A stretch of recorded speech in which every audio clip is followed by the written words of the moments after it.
merci pour 2021. Cette année, c'est une année de gloire. Cette année, c'est une année de percée. Cette année, c'est une année de combat et de victoire. Seigneur, je le déclare de tout mon cœur. Je le proclame du haut, Seigneur. Oh Dieu, le Dieu béni, le Dieu fidèle. Le Dieu qui n'échoue jamais. Le Dieu qui n'abandonne jamais son peuple. Le Dieu qui est présent dans nos vies. Seigneur, merci. Merci pour ta fidélité. Merci pour ton onction. Merci pour l'accomplissement des promesses. Merci de nous avoir gardés en vie. Nous sommes le 3 janvier. Seigneur, merci. Tu es vivant et tu es fidèle. C'est toi notre Père. Le Tout-Puissant, c'est toi. Nous te bénissons. Et nous te recommandons encore cette réunion. Sois avec nous, Seigneur, du début jusqu'à la fin. Au nom de Jésus-Christ, nous avons ici prié. Amen. Amen. Que Dieu vous bénisse. Amen. Alléluia. Gloire au Seigneur. Oh, alléluia. Oh, tu es merveilleux, Jésus. Merci. Alléluia. Bonne année 2021. Bonne année, bonne année. Mes meilleurs vœux à tout le monde. Que Dieu puisse vous bénir, puisse bénir encore vos familles. Mais oui. Puisse bénir vos enfants. Que vos projets réussissent. Amen. Que tu puisses marquer cette année. Amen. Oh Jésus. Que cette année puisse rester dans les annales. Amen. Qu'il y avait quelqu'un qui a vécu et c'est toi. Mais oui. Eh oui. Seigneur, merci. Moi, je voudrais vraiment marquer cette année. Amen. Alléluia. Cette année, je veux voir des choses tourner, Seigneur. Alléluia. Changer, prendre une allure incroyable. À cause de toi, Seigneur. Parce que tu es le Seigneur des Seigneurs. Seigneur, protège-nous et couvre-nous par ton sang. Et que tes anges campent tout autour de nous. Alléluia. Au nom de Jésus-Christ qui est notre Seigneur et Sauveur. Nous avons ainsi prié. Amen. Amen. Merci, vous pouvez vous asseoir. Notre message d'aujourd'hui sera divisé en 2 parties. La première partie, je vais faire une exposé, un court message d'encouragement cette année. Et la deuxième partie, je vais, par la grâce de Dieu, nous donner un peu les plannings thématiques de l'année. C'est-à-dire comment nous allons évoluer avec les thèmes de l'année. L'année 2021. Et déjà, l'année 2021, c'est une année de défi pour nous. C'est une année de défi pour toi. Bien-aimé, tu dois t'engager sur le chemin des défis. Les défis sont des challenges. Alléluia. Les défis sont des championnats. Vous savez, dans les championnats, il y a des gagnants et des perdants. Mais le Seigneur t'a déclaré déjà que tu es gagnant avec lui. Un challenge, c'est-à-dire celui qui entre dans les défis, il a refusé de reculer. Il avance, quelle que soit la situation. J'aimerais que tu avances. Alléluia. Amen. Nous allons prendre nos Bibles dans 1 Samuel chapitre 17. Nous allons lire à partir du verset 22 jusqu'au verset 26.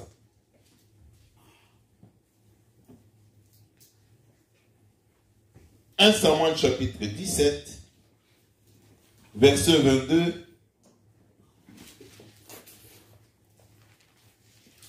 à 26.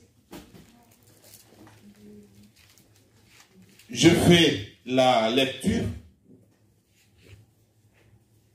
David confia les affaires qu'il transportait au gardien du matériel et courut vers les rangs de l'armée. Aussitôt arrivé, il demanda à ses frères comment ils allaient. 23. Il était en train de parler avec eux lorsque les Philistins de Gath, appelés Goliath, s'avança entre les deux armées.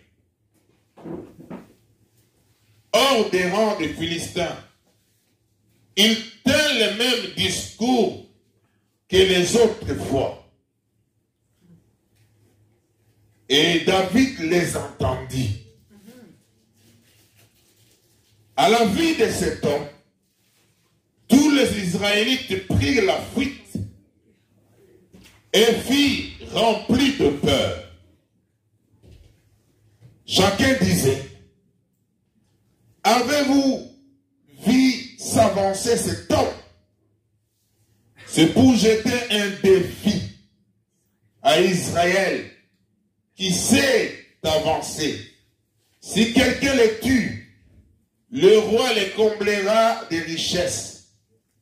Il lui donnera sa fille et libérera sa famille de tout impôt en Israël. Donc sa famille devait devenir imposable, hein? Non imposable. Non imposable. Exonéré, voilà. Non imposable, des fois tu es non imposable parce que tu ne travailles pas, tu n'as pas un bon salaire. Ça dit, mais lui, il a travaillé, mais on l'a exonéré. Alléluia. Alléluia. Gloire au Seigneur. C'était à quel verset? 25. Alors, je vais lire le verset 26. David demanda aux hommes qui se trouvaient près de lui, que fera-t-on pour celui qui tuera ces Philistins, qui écartera la honte d'Israël?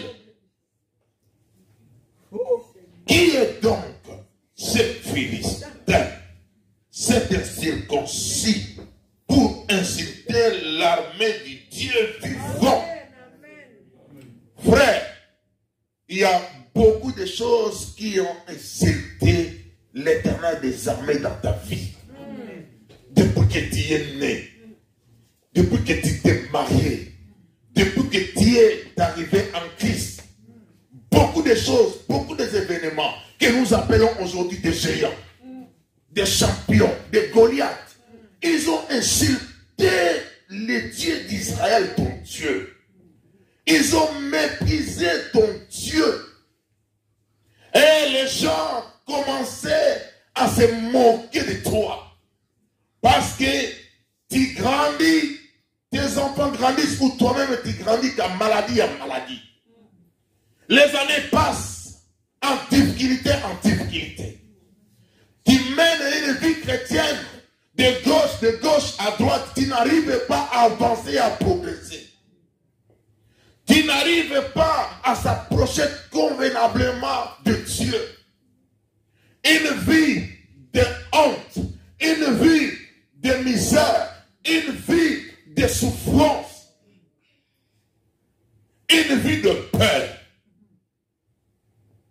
Quand tu vois cette situation-là s'approcher, toute ta famille en terreur. Personne ne peut parler. Lorsque la maladie là touche ta famille, personne ne peut parler, oser avancer. Comme c'était la situation d'Israël. Devant Goliath, un homme géant qui mesurait plus ou moins 3 mètres d'auteur. Un soldat expérimenté. Il était équipé, il était armé. Et il a lancé le défi contre l'armée d'Israël. Et l'armée d'Israël reculait. Si vous lisez, parce que 1 Samuel 17, c'est ce chapitre qui va nous conduire toute l'année. Nous allons essayer avec mes amis, mes collaborateurs et d'autres serviteurs décortiquer certaines vérités qui sont dans ces chapitres et que nous allons mettre en symbiose avec les thèmes de chaque trimestre que Dieu nous a donné. Ça, c'est notre référence. C'est notre feuille de route. Alléluia. 1 Samuel 17. Lis ce chapitre avec tous les détails. Amen. Essaye de voir où on a mis une virgule, où on a mis un point. Essaye de voir, d'étudier chaque mot, chaque verbe, chaque endroit où on se pose des questions. Parce que Dieu, il a préparé des réponses pour nous cette année. Amen. Frère, laissez-moi vous dire, cette année, la tête de Goliath sera coupée. Amen. Voilà pourquoi nous avons dit que la tête de Goliath tombera. C'est clair. Frère, cette année, la tête de Goliath tombera. Ça va tomber. Regarde celui qui est à côté de toi, dis-lui, la tête de Goliath va tomber. La tête de Goliath va tomber. Okueya. Alléluia. Tomber. Alléluia. La tête de Goliath tombera. Frère bien-aimé, ça c'est une déclaration prophétique. Alléluia. Je le déclare avec conviction. Cette tête, ça va commencer à tomber d'abord envers moi-même. Frère, moi je me suis engagé dans ce défi. Je tiendrai la tête de Goliath comme ça. Okueya. Quelle que soit sa taille. Alléluia. Okueya. Frère, quelle que soit sa taille. Animateur, Okueya. Frère, si tu ne crois pas cette année, écoute seulement, toi tu vas croire à 2022. Parce que tu me verras me promener avec la tête de Goliath cette année. Et je vais donner sa tête aux oiseaux. Alléluia. Frère, moi je vais donner sa tête aux oiseaux. Frère, si tu es d'accord avec moi ensemble, nous allons prendre sa tête et donner sa tête aux oiseaux. C'est clair, c'est clair. Assez, trop c'est trop. Moi je suis d'accord. Amen. Assez, trop c'est trop. Fini de se moquer de notre Dieu. Alléluia. Quelle honte. Frère, nous n'avons pas droit de vivre la honte. Parce que nous sommes les enfants de promesses. Les héritiers du royaume. Frère, je ne voudrais pas que cela soit un slogan. Ria, ria, ria. Non, non, non. Ici en France, les gens ont des slogans, non? Oui. Bien sûr. Paix, justice, travail. Liberté, égalité. Ça, c'est la devise. Bon. Ça, ce n'est pas un slogan. Ça c'est pas. Non, c'est pas un slogan. Dans les stades de football, il y a des slogans. Pardon? Qui ne chante pas n'est pas français. Ah, ça c'est le Marseille. Qui ne chante pas n'est pas français. Ici, c'est pas. Frère, ça c'est ce que nous disons là, c'est pas le slogan. Alléluia. Alléluia. Je ne veux pas que tu puisses prendre cela comme un slogan. Non. Mais que ça soit une vérité une conviction qui vient de ton cœur. Soutenue par les bases prophétiques de la parole de Dieu. Soutenue par les promesses divines. Et cela, pour que cela ne soit pas un slogan, ça demande aussi un travail personnel. À chacun de nous. C'est clair. Frère, chacun de nous doit faire un travail personnel. D'abord vis-à-vis de son Goliath. Alléluia. Vis-à-vis de son géant. Frère, nous avons des géants dans nos vies. Nous avons des géants dans nos familles. Un travail personnel, d'abord, dans ta vie. Et quand nous disons que tu dois faire un travail personnel, ça appelle aussi à la préparation. Tu dois te préparer. Voilà pourquoi je vous demande à tous d'acheter un cahier. Ça, j'avais acheté ça à Action. 1,50 €. Voilà. Merci, maman Flore. Achète un cahier. Achète un cahier avec un stylo que tu vas utiliser quand tu viens à l'église. Pour écrire toutes les directives de combat que nous allons vous donner. Amen. Amen. Ça reste quand tu rentres chez toi à la maison, tu révises. Alléluia. Tu révises et tu médites. Tu rumines. Quand il y aura le combat, tu vas ruminer, ça vient. Et tu te lances dans le combat. Alléluia. Amen. Je vais voir tout le monde avec un cahier prochainement.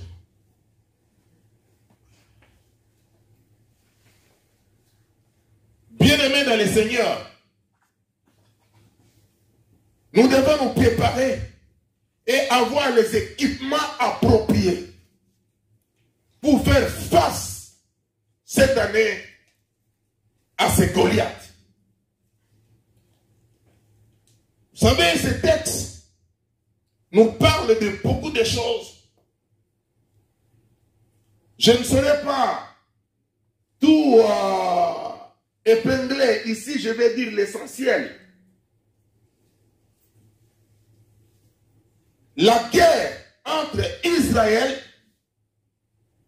et les Philistins. J'ai déjà prêché sur ça. En principe, la guerre c'est entre deux pays. Et deuxièmement, chacun avait son camp. Voilà pourquoi lorsque, je crois dans les écrits qu'on défile là, c'est écrit quelque part, tu dois avoir un camp. Chacun de nous doit avoir un camp, une base. Alléluia. Une base spirituelle. Tu dois avoir un camp, une base, où tu vas camper, te positionner, afin de livrer le combat. C'est-à-dire, la Bible nous dit, Israël était d'un côté, les Philistins étaient de l'autre côté. Au milieu, il y avait une vallée. Il s'est lancé des défis de part et d'autre. Mais le plus fort, c'est lui qui devait s'engager au niveau de la vallée pour parler. Et le plus fort, c'était Goliath, le champion des Philistins. Et le champion des Philistins a fait oublier au peuple d'Israël qu'ils ont aussi un champion. À cause de ses paroles, à cause de sa taille, à cause de ses défis, à cause de ses déclarations, Israël a oublié qu'il a le champion des champions. Amen. Frère, que le champion, l'homme fort, Goliath du monde, ne puisse pas te faire oublier que toi tu as le champion de champions en toi. Amen. Amen. Frère, Israël est dans la panique, dans la peur. Vous savez, c'est la peur et la panique qui nous font oublier que nous avons un champion à nous. Et ce champion-là a fait de nous également des champions. Amen. Israël a complètement oublié. Israël était terrassé pendant 40 jours. Jour et nuit, Goliath avançait pour parler. Ils avaient tellement peur. Ils ont oublié que le champion est de leur côté. Le champion vit en eux. Et le champion, il est mort à la croix pour lui. Il est mort à la croix pour nous. Alléluia. Amen. Que le champion est allé nous préparer de la place. Le champion ne nous a pas laissé des orphelins. En plus, le champion viendra nous chercher. Et le champion nous amènera. Nous allons passer aux noces de l'agneau. Alléluia. Amen. Là, j'essaie de contextualiser à notre époque. Mais eux, ils ont complètement oublié. Parce qu'ils avaient la peur. Frère, tu dois combattre la peur. Amen. La panique. Pourquoi as-tu peur? Tu as toujours peur d'échouer. Tu as la peur de t'engager. Tu as la peur d'initier des choses. Tu vis sans projet, sans initiative. Quel type de chrétien, quel type d'enfant de Dieu? Alléluia. Tu dois oser, tu dois être audacieux avec Dieu. Amen. Tu dois être un enfant de Dieu qui veut t'engager, même dans le service de Dieu. Écoutez, vous savez, lorsque Dieu nous appelle pour le servir, il n'a pas besoin que tu puisses avoir, je ne sais pas, des qualités, et quelles qualités, l'expérience. Dieu ne tient pas compte de ça. Amen. Dieu tient compte d'abord de ton cœur. Amen. Dieu tient compte de ta disponibilité. Amen. Si tu es disponible et que ton cœur est bien préparé, tu viens. C'est lui qui va maintenant te donner de l'expérience. C'est lui qui va te donner maintenant des équipements. Amen. Il ne faut pas avoir peur. Il faut t'engager. Ça, c'est très important. Le peuple d'Israël avait peur. Frère, cette année, nous avons besoin de David parmi nous. Amen. Nous avons besoin de David parmi nous qui peuvent s'élever en regardant Goliath en face pour demander qui est cet incirconcis qui menace mon peuple. Qui est cet incirconcis qui menace le peuple d'Ararat? Qui est cet homme, ce géant qui menace le peuple d'Ararat? Ce géant de célibat, ce géant de stérilité, ce géant de pauvreté, ce géant de maladie, ce géant de précarité. Nous avons besoin d'un David parmi nous. Pour dire qui est cet incirconcis. Pour semer la honte dans les cas d'Israël. Cette année 2021, je couperai ta tête. Je les donnerai aux oiseaux.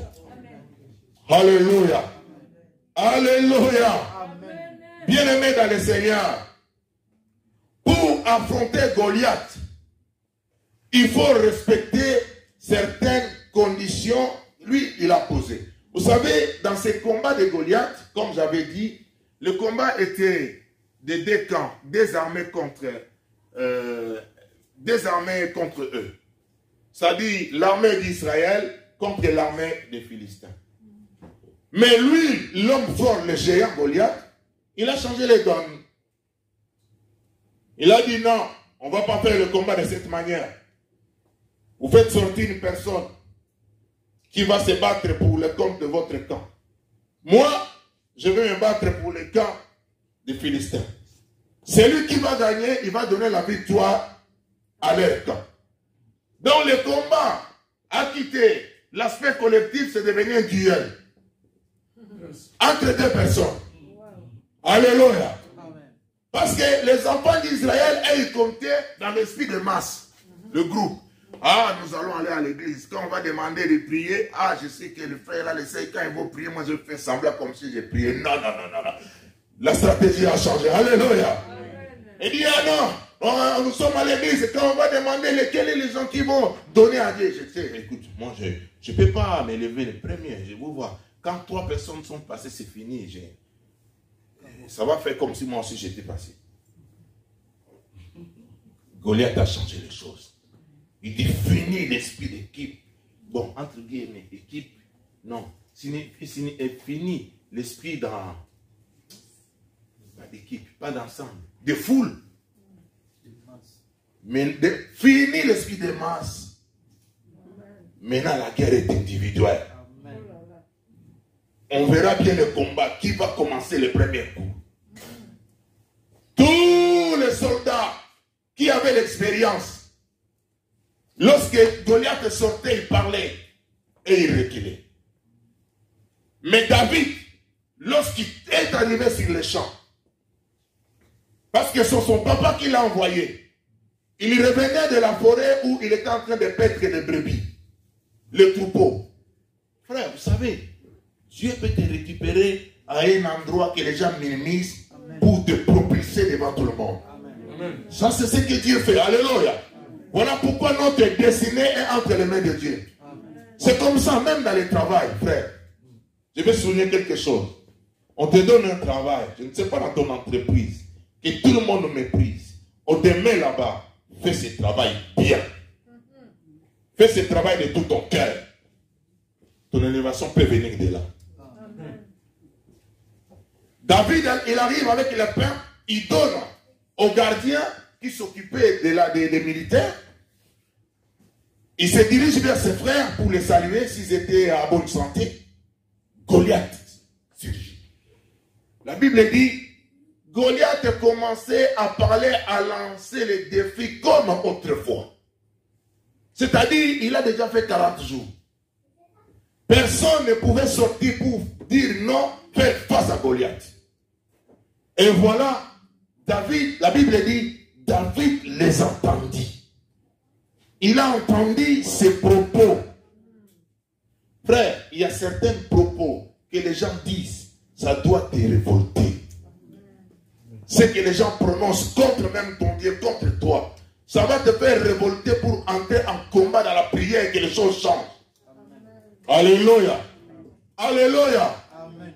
Et David, il a écouté cela. Il s'est présenté pour livrer le combat à Goliath. Je vais vous dire quelques vérités. Après quoi, je vais lire quelques déclarations.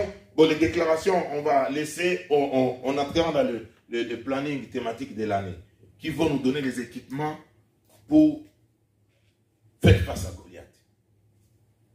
David a dit, écoutez, je respecte. On ne change pas le jeu. On ne change pas le système. J'accepte son système. Mais la seule différence, David a résolu dans son cœur, je ne vais pas utiliser les mêmes armes que Goliath a. Alléluia. Alléluia. J'accepte la guerre est là. J'accepte que je puisse me présenter au nom de mon peuple. Mais je n'utiliserai pas les mêmes armes. Frère, n'utilise pas les mêmes armes que les géants utilisent. Que le monde utilise. Alléluia. David, Goliath était géant, avait des javelots, il avait des boucliers, mais David avait des armes. La première arme, c'était le nom de l'Éternel. Alléluia. David a utilisé les armes invisibles. Goliath avait les armes visibles. Vous savez, le nom de l'Éternel est invisible. L'Éternel est invisible. Ça fait partie même de ses attributs. Alléluia. Ça fait partie même de ses qualités. On ne peut pas le voir. Il est invisible, notre Dieu. Mais il est là. Alléluia. David voyait l'Éternel par la foi, mais Goliath ne voyait pas l'Éternel. Deuxième arme, lance-pierre. Vous savez, j'ai réfléchi. David n'a pas fabriqué lance-pierre sur les champs. Non. La chose qu'il a récupérée sur les champs, c'était les pierres. Mais lance-pierre, David est venu avec ça lorsqu'il était berger dans la forêt avec des brebis. Amen. Alléluia.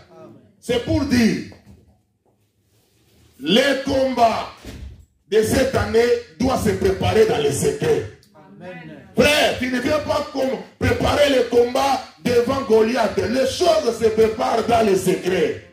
Chacun de nous doit préparer une vie personnelle dans la prière, dans le combat, chez lui à la maison. C'est là lorsqu'il était seul qu'il exerçait d'utiliser un peu sa lance-pierre. Alléluia. Il utilisait ça.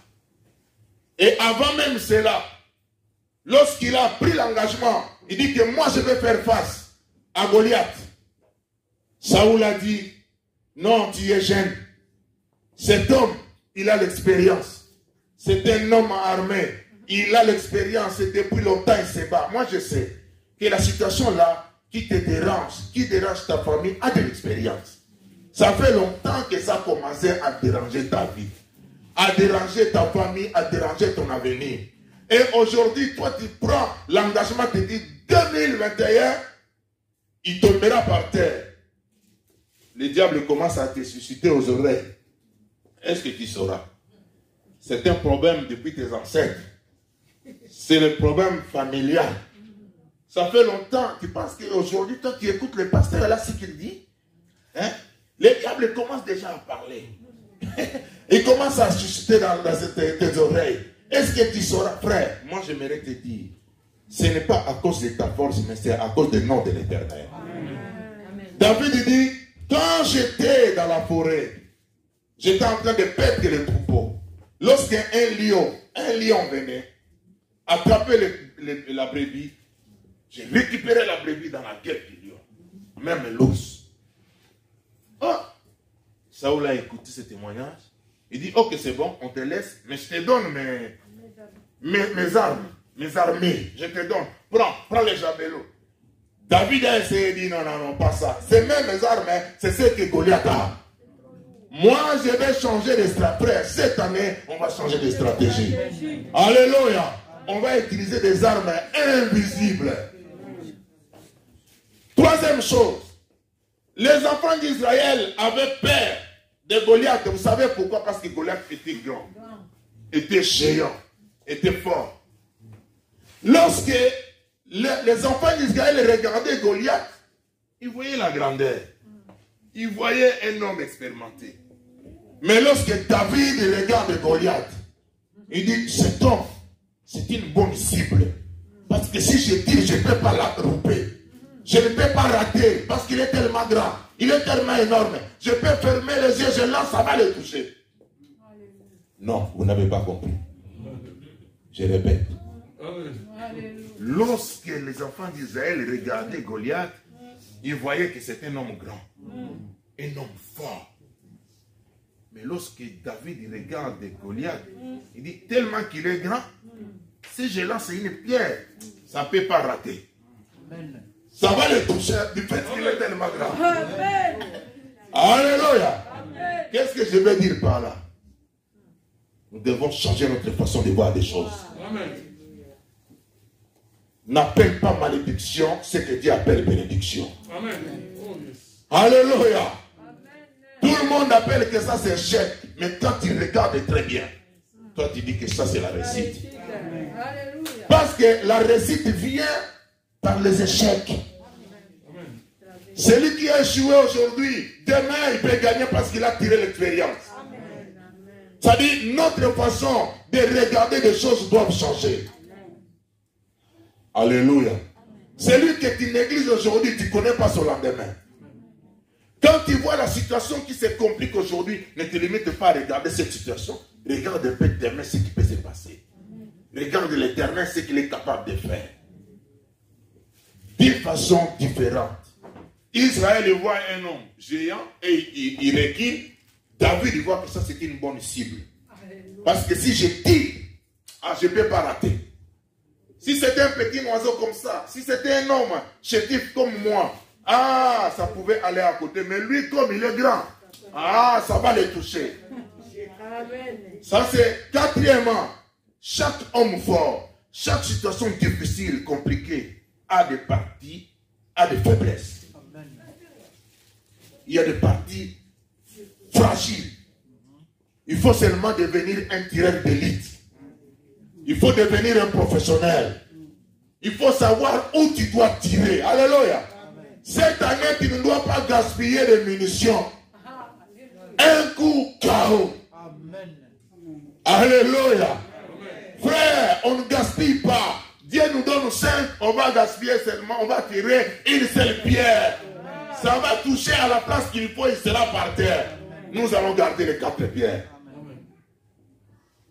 C'est ça David. Tout ça c'est à cause de la préparation. Dans les secrets, dans l'ombre, avec son papa. Il s'est préparé, il s'est entraîné. Les gens commencent à se moquer de lui. Mais toi, tous les jeunes de ton âge, ils sont dans la ville, ils mettent du parfum, ils mettent du Dior, ils mettent du Chanel. Mais toi, ils mettent du Weston. Toi, tu es dans la forêt là, qu'est-ce que tu fais là? Tu n'as pas vu les nouveaux Lacoste, tu n'as pas vu les nouveaux iPad, tu n'as pas vu, nous sommes à iPad, c'est 12 professionnels, tu n'as pas vu, Lui, il dit, écoute, pour le moment, mon père n'a pas ça, mon père a que des brebis. Et mon père m'a dit que j'ai dans la forêt paître les brebis. Je n'ai pas à paître les brebis. Alléluia. Alléluia. Il écoute son père. Frère, cette année, tu dois écouter ton père. Tu dois écouter, c'est-à-dire nous devons développer cette relation du fils et le père. Et alléluia. Très important, c'est le chemin de la victoire. Tu ne sais pas, il t'envoie pour aller donner le pain, c'est le chemin de ta victoire. C'est là où tu seras vu aux yeux de tout le monde. Oh, gloire à Dieu, que tes défis tombent. Amen. Que les menaces de Goliath va tomber cette année. Amen. Qu'est-ce que je puisse vous dire encore? Oh, gloire à Dieu. Gloire au Seigneur. Mon frère, fais-moi défiler un peu certains mots qui se trouvent dans ces déclarations qui sont là. S'il vous plaît. Gloire au Seigneur. Ouais, commence dès le début.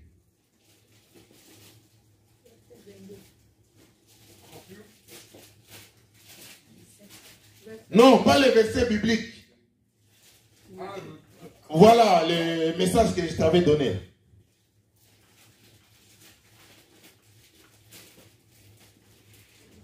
Avec 5 pierres, une seule fera tomber. Tu peux dire amen. Amen. Tu peux dire amen encore. Amen. Avec 5 pierres, une seule va les faire tomber. Amen. Dis amen. Amen. Sa tête sera coupée et son corps sera livré aux oiseaux. Dis amen. Amen. Frère, cette année, Il faut aller dans le torrent pour chercher la pierre.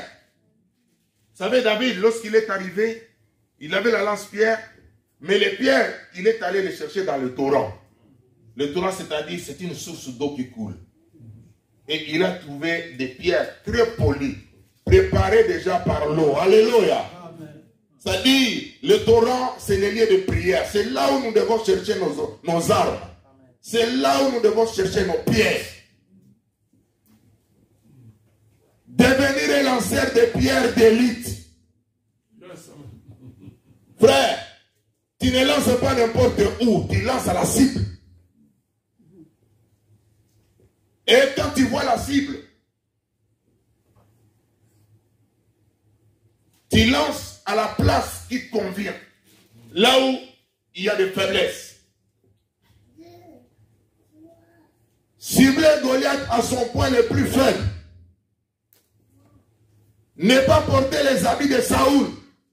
Frère, n'utilise pas les armes du monde. Quelqu'un t'injurie, toi aussi tu l'injuries. Quelqu'un t'haït, toi aussi tu le hais.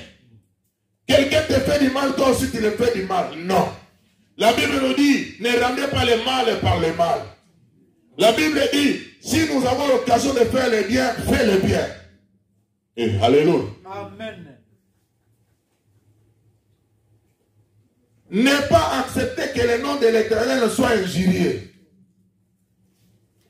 Vous savez, nous sommes dans les endroits, des fois nous vivons, où les gens injurient le nom de l'Éternel. Bien-aimé, tu sens que le nom de l'Éternel est injurié à cet endroit. Tu peux dire un mot pour la gloire de Dieu, soit tu peux quitter cet endroit. Alléluia. Mais quand tu demeures à cet endroit où le nom de Dieu est toujours injurié, tu participes. Combattre le nom de l'Éternel. Finir la guerre contre les Philistins. Frère, cette année, nous allons finir cette guerre. Eh, alléluia. Cette année, nous allons finir cette guerre. Quelle est cette guerre qui ne prend pas fin? Dans ta vie, moi je déclare, cette guerre finira cette année. Je ne sais pas, est-ce que c'est au mois de janvier, au mois de février, je ne sais pas. Mais ce que je sais, cette année, cette guerre prendra fin. Amen.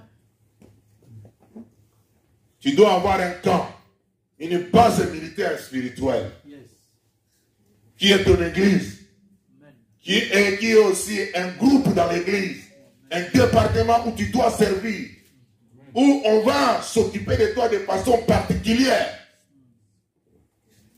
Alléluia. Se ranger en ordre de bataille, c'est-à-dire être prêt pour le combat, être prêt pour la guerre, savoir ce qui te sépare avec tes ennemis. Alléluia. Savoir ce qui te sépare avec tes ennemis, la distance, c'est-à-dire quelle est leur position. Vous savez, lorsqu'on connaît la position de ses ennemis, on a déjà la victoire. Amen. La géolocalisation. C'est utilisé dans l'armée. Aujourd'hui, ils ont des drones. Ils envoient un drone avec un infrarouge la nuit qui peut prendre des images, qui peut filmer sans que l'ennemi puisse en apercevoir. Et ils rentrent dans leur camp. Ils donnent aux spécialistes en géographie qui vont étudier des reliefs, des montagnes, qui vont calculer des distances.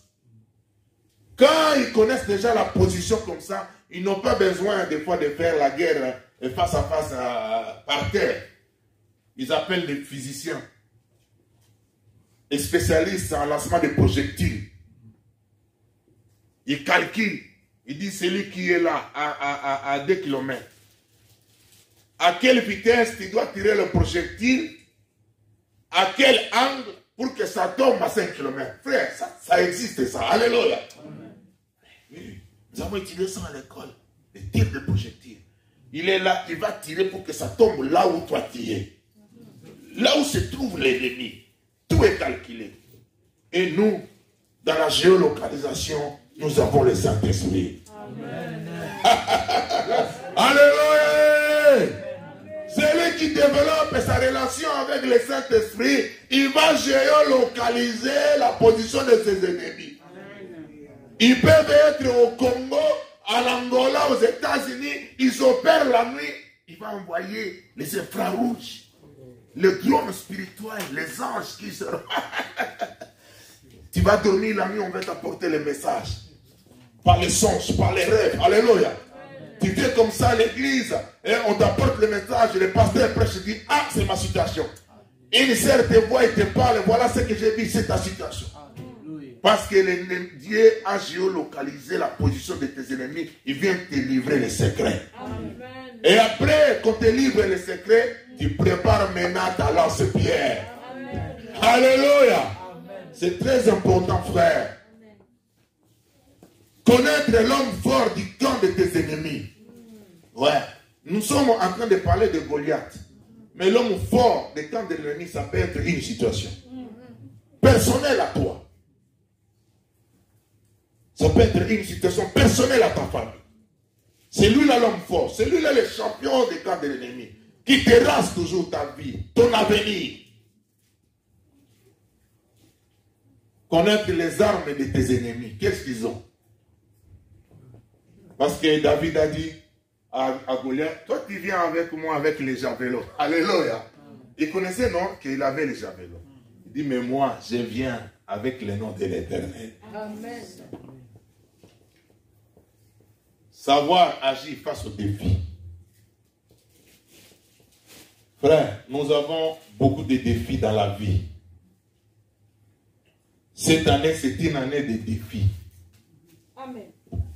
Frère, tu dois défier tes ennemis. Ne laisse pas Goliath prendre le temps de te défier. Tu dois défier ta situation. Dans la prière. Et ne pas reculer. Et, j'allais dire, je crois, il ne faut pas s'effrayer ni avoir peur. La peur et la frayeur. Ce sont les deux ennemis très dangereux dans le combat. Vous savez, dans le combat, lorsque déjà un militaire a peur et effrayé, c'est fini. Il va laisser les armes et tout ça, aller chercher les habits des civils. Il porte. Il devient civil, mais oui. Quand il attend seulement les pétards, on peut les vaincre. Lui, il a des armes, mais on vient avec des pétards là. Alléluia. Hey, alléluia. On vient seulement avec les pétards. On met juste à côté de lui. On les déclenche, c'est fini. Il laisse l'arme, il fuit. Parce qu'à cause de la peur, de la frayeur, frère, cette année, il ne faut pas avoir peur. Ne t'effraie de rien. L'Éternel est avec toi. L'Éternel est avec nous. Amen. Par la foi, nous allons arriver. Et tu vas remporter. Et Goliath tombera par terre. Amen. Amen. Frère, tu peux monter encore. Là maintenant, nous avons le planning thématique de l'année.